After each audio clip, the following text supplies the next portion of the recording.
ultimately. They want to break Europe up into regions. Some maps have come out.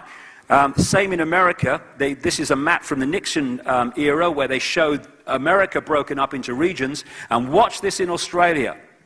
What the idea is to sell it to people as devolving power, like to the states or the regions or groups of states, devolving power, giving power to the people. The real reason is to break up the nation state so that there's no unified response to the edifice of power above, the superstates that they want. And of course, this has now moved, this centralization of power has moved so quickly and reached such a point, we have a name for it: globalization. Globalization is what? It's exactly the agenda I've been talking about all these years, the centralization of power in every area of our lives. And we have people of the left, and good luck to them, who protest against, global injustice and the World Bank and the International Monetary Fund and all the rest of it. But what they don't seem to realize, because they reject and often lambast people like me, is all these different things they're protesting about is actually the same force under different names. And it's not just, as they seem to think, greedy corporations seeking more and more power. The corporations are not the origin of globalization, they are the vehicle for it, that's all. The origin is in the hidden forces behind the corporations that so many of the left refuse to accept exist. The idea is to make every part of the world dependent on every other part of the world, so self-sufficiency and self-government and control of our own lives and communities becomes impossible. That's what globalization is about. Free trade is the freedom to exploit. It's the freedom of corporations to make their products for a few cents on the dollar, paying starvation wages, and then bring them across the world without tariff barriers and get the biggest price they can in another part of the world. It's called free trade, freedom to exploit. But you can't be against free trade. Oh, you can. Watch me. And so all these organizations are eventually controlled by the same force. And this guy is the front man for taking it to the next level. That's why I keep calling him the used car salesman, because his role is one and one alone: sell the agenda to the people. And so the idea is to put us in these jails of control, homeland security, military dictatorship. This is Adolf Hitler selling the Gestapo, the creation of the Gestapo. An evil exists that threatens every man, woman, and child of this great nation. We must take steps to ensure our domestic security and protect our homeland. That's exactly what they said after 9/11 to justify homeland security and the police state. All over the place you find now cameras and surveillance. This is a poster after the London bombings: secure beneath watchful eyes on London transport, closed-circuit television cameras, we're protecting you. This is from Nazi Germany, 1934. Same bloody thing. Yeah, walls have ears, we're listening to you, we're watching you. Oh, this is a lovely one. Sheffield bus station in Britain. It's a bus station. You go there, you get on a bus, you go home. Community bus station. Poster: spit and run. You'll still get caught. DNA. Every bus, tram and interchange has DNA testing kits. Spit at the staff and you can be traced and prosecuted, even if we don't know what you look like, and your records will be on the national DNA database forever.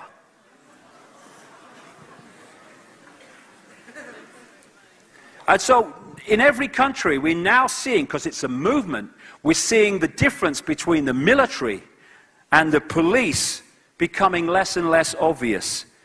People being asked to spy on their neighbors and their friends. Hey, this guy Ike is in Melbourne, and he's inciting people to discord. You've got to get around here fast.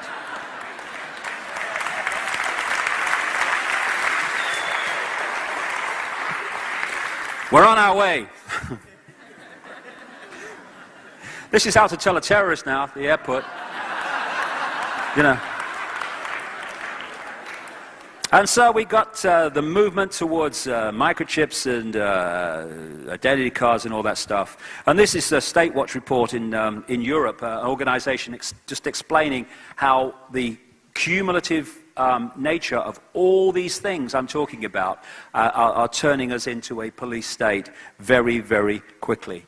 And the idea is to keep prodding us, telling us what to do, telling us what we can't do, making it difficult to do this, making it difficult to do that, and watching us and having punishments for whatever we bloody do.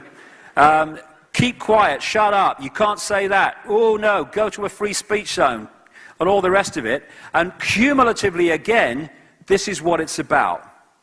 And this is why we mustn't acquiesce to it. They have experiments in laboratories where they have rats or mice, and they have these mazes. And if you go down this part of the maze, there's an electronic shock equipment, and you go down there and the mouse gets shocked. After a few times, it's been shocked so often, you can take the equipment away so it can freely go without actually any shock. It will not go down there because its mind has been, through punishment, through hassle and pain, has been programmed not to go down there, only to go down this channel or that channel. And what's happening is that we are now all over the world being bombarded with so much instruction, so many orders, so many can't do's, so many punishments for the ridiculously small things, that they're basically prodding us so that we go into a state of acquiescence and subordination and just follow unquestioningly the diktats of authority. That's what it's about. It's about programming us through all these consequences that are now emerging by the day at ridiculous levels of detail in our lives. We mustn't acquiesce to that. This is what this is about. The taser, which is coming in all over the world. And 55,000 volts of electricity. Which has killed a significant number of people around the world. And I saw a newspaper headline when these first came out in America, and it was written by this journalist who'd seen it happen, and the headline was, "Anything you say, officer, just don't use that thing on me." That's what they're here for. People say, oh, it's bad for the taser, people are dying. No, it's good for the taser, people are dying. Because when you've seen people dying from a taser, someone pulls a taser out with a uniform on, you're going to do whatever he says. That's the idea. It's the laboratory mouse, the laboratory rat. Political correctness is another thing. Not only are we physically being given consequences for everything we've now, I don't, but many people do. They are thinking what they say before they say it. They're not even having the freedom and the relaxation to say what they think in case they say something that's politically incorrect. You know. And people say, oh no, you can't say people are crippled, you have to say they're digitally challenged. Well, I've got rheumatoid arthritis in my hands, and I can hardly use them for anything but driving and pressing buttons on a computer.